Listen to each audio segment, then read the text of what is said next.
The story of the 22 martyrs of Uganda is a story of courage, conviction and young faith lived boldly in the face of deadly pressure. Their lives unfolded in the kingdom of Uganda. Between 1885 and 1887, during a period of political tension and religious rivalry, they are remembered today as symbols of steadfast belief and moral integrity. The world they lived in.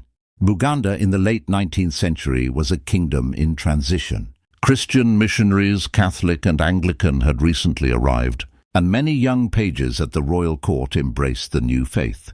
But their conversions created friction with Kabaka Mwanga II, the young king who feared losing authority and influence.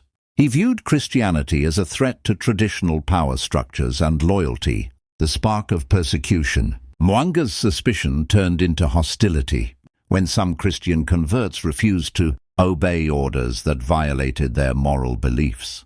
He demanded absolute obedience, and when the young believers chose faith over fear, he responded with violence. Between January 1885 and January 1887, he ordered the execution of dozens of Christians, 22 Catholics and 23 Anglicans, who the 22 Catholic martyrs were.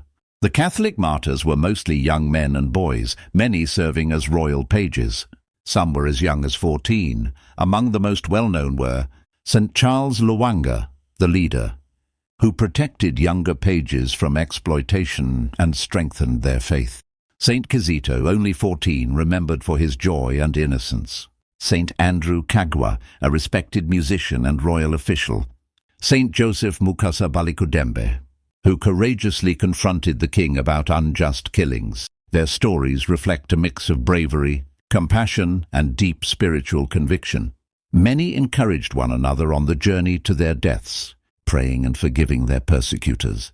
The most famous moment came when a group of the martyrs was marched to Namugongo, a place traditionally used for royal executions. Witnesses described the young men praying, singing hymns and supporting one another. Their calm courage deeply moved onlookers.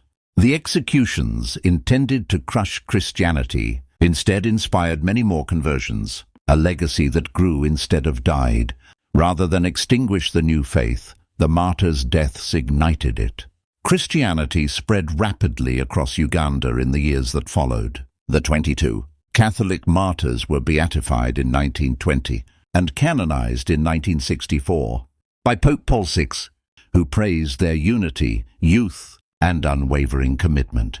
Today, millions of pilgrims visit Namugongo each year, honoring the martyrs' memory and drawing strength from their example. Why their story still matters. The martyrs remind us that conviction can be stronger than fear.